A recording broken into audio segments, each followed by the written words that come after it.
Well, good morning, good afternoon, and good evening. In fact, wherever you're listening around the world, welcome to EV News Daily for Thursday, the 27th of December. It's Martyn Lee here, and this is part 2 of your 2018 in review. Slightly later recording, probably even later publishing, actually, due to holiday festivities and things like that. So apologies if you're getting this late.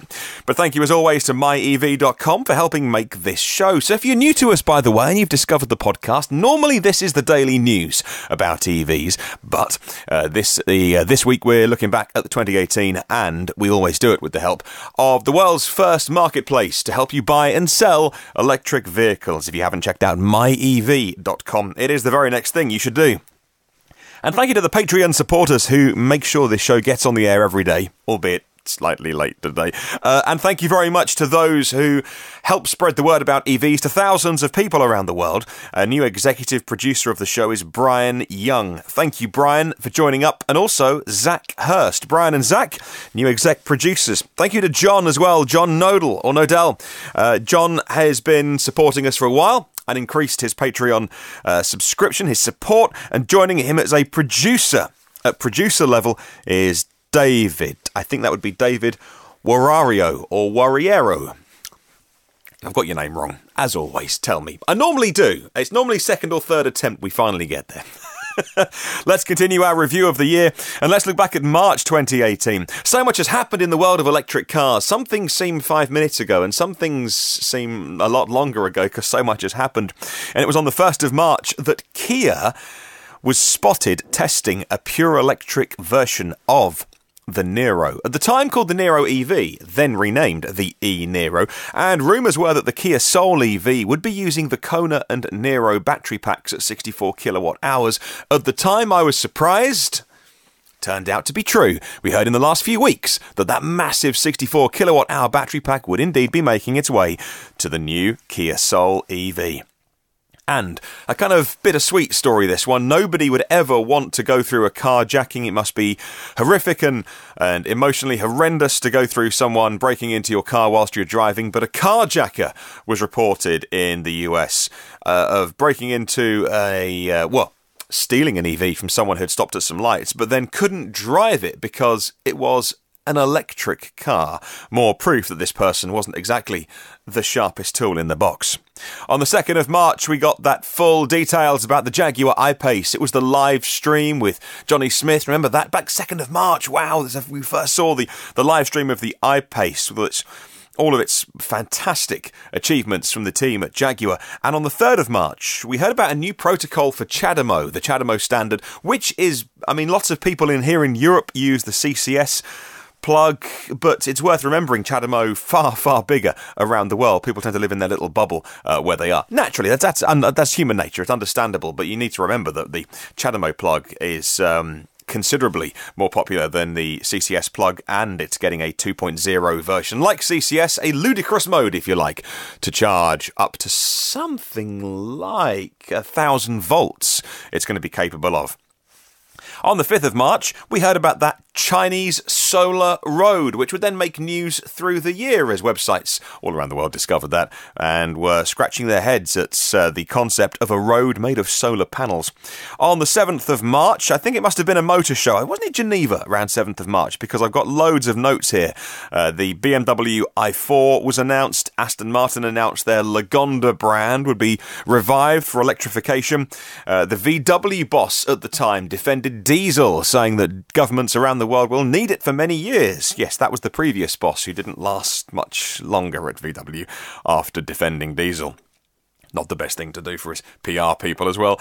And also, this must have been the Geneva Motor Show because the Rimac C2, the C_2 was announced with just so many insane stats. On the 10th of March, we were wrapping up Geneva because we were looking at the Polestar 1, the VW ID Vision, and the Honda Urban EV. All cars that we've talked about lots more in 2018, but it was only on the 10th of March we were first seeing them. On the 14th of March, VW made that big announcement about their battery contracts, 20 billion euros worth of battery contracts signed, and I put that into perspective to remind people that that's around 40% more battery investment than Tesla is making. And 2,500 Kona EVs were confirmed to be on a ship and heading for Norway. On the 19th of March, the Audi e-tron Quattro was confirmed to be borrowing Porsche technology, with the e-tron GT using the Mission E platform. And also, on the 24th of March, we added Bentley to the list. Back in March, we were talking about how the first all-electric Bentley would also be using that platform initially developed for the Porsche Mission E, which at the time was still called Mission E. These days, Taycan. Previously, though, on the 23rd of March, there was a rumour that it would be 2019 until the first right-hand drive Tesla Model 3s were ever made, and that rumour certainly true. It looks like it's going to be at least mid-2019 before here in the UK we get those right-hand drive Model 3s. On the 26th of March, the Formula E Generation 2 car hit the track for the first time. We called it the Batman car. And wow, later in the year, earlier this year, I would then get to go and see the model, the Generation 2 model in the flesh, in the carbon fibre. And wow, it is smaller than it looks on TV, as with all racing cars, but brilliantly designed. And we've had our first race already at the Adria circuit. On the 28th of March, remember those big headlines about Google's Waymo self-driving company buying 20,000 Jaguar I-Paces? That was the day it happened. And on the last day of the month, 31st of March, Tesla had to issue that recall for 123,000 Model S's. So much happening, and that was just March. Moving on to April, and the 1st of April, no joke, Rimac 2, the C_2, was already sold out. And it wasn't until the 3rd of April that the world caught on to Elon Musk's late April Fool, that sign of him leaning up against a car with simply the word bankrupt written on it. We also heard he was making jokes for April Fools, but it was the 3rd of April that we heard he had taken direct control of the Model 3 production line amidst a series of problems where the ramp-up wasn't happening as soon as he wanted anyway. And he sent an email as he took control of the Model 3 line himself. He sent an email to all Tesla staff back on the 3rd of April to say that they were aiming for a weekly rate of 2,000 Model 3s. Put that in perspective, these days if we hear the number 7,000 per week, people go, oh, that's a good number. Let's look towards 10. Just to put it in perspective, it was only in April this year that 2,000 seemed like a huge stretch goal. On the 9th of April, we heard about the Electric GT Championship racing Tesla Model S's, the P100DLs. Of course, fast forward to now, and that series is temporarily on hold as they await funding. And on the 11th of April, Nico Rosberg took out the new Batman-style Generation 2 Formula E car to add a little bit of Formula 1 showbiz and pizzazz to Formula E and get some headlines. On the 15th of April, we announced the rumour that the Hyundai Ioniq was in development to get a bigger battery sometime in 2019. Fast forward to now.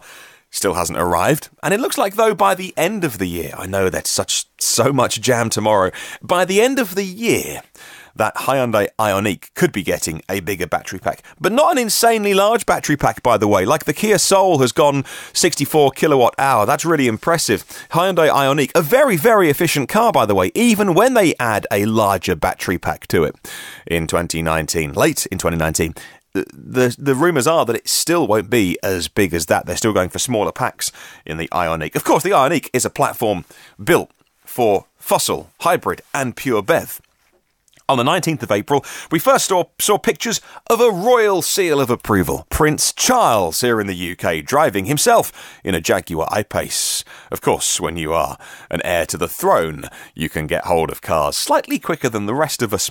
And finally, on the 27th of April, we first saw a teaser image, a leaked image, of the VW ID electric car.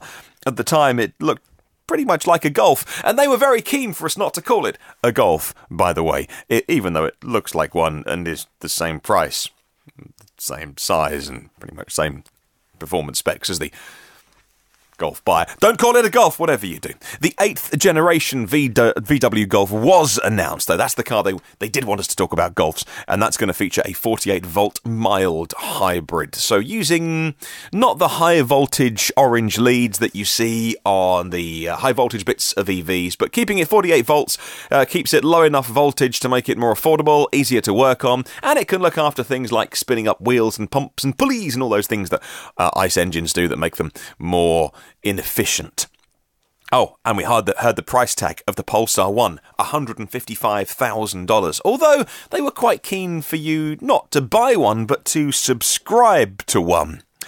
So what have I missed? Any big headlines from the time that you'd like to remind me of? That's all right. You can do that if I've missed a date or I've missed something important. Let me know. You can always email this show. It is hello@evnewsdaily.com. That's hello@evnewsdaily.com. And that is the email address anytime that you want to send me a little note about anything that is on your mind at the moment. Thank you very much for everyone, by the way, that has been emailing the show over the Christmas and holiday period. It has been very much appreciated, by the way, and we've still got loads of emails to get through this Sunday for our question of the week, set by myev.com. They always said our question of the week, and so we are looking back at the moment. Whether you're an EV owner or not, what's your standout EV moment of the last 12 months? It's why I'm doing this best-of series between Christmas and New Year, to remind you about everything. You haven't got to have bought or owned an EV to join in with this one. Let me know your standout EV moment of the last 12 months. Thank you to 149 patrons of the show. Wowzers. I can't get over the fact that we are one supporter away from 150. It's just incredible. And those joining up at exec producer level, $10 a month. I know it's a posh coffee that maybe you'll go without once a month, but it's so appreciated and goes so much towards spreading the word about electric cars all around the world. And I can see the stats, even over Christmas, still going up, which is mad, right? I thought people would be not downloading podcasts, but people, by the looks of it, have had more time over the holidays to play on their phone, their tablets. Maybe people got new devices for Christmas, possibly, because they were on Santa's nice list, and they are finding this podcast. So it's a real surprise, but I'm not complaining to see the stats going up even during the holiday period.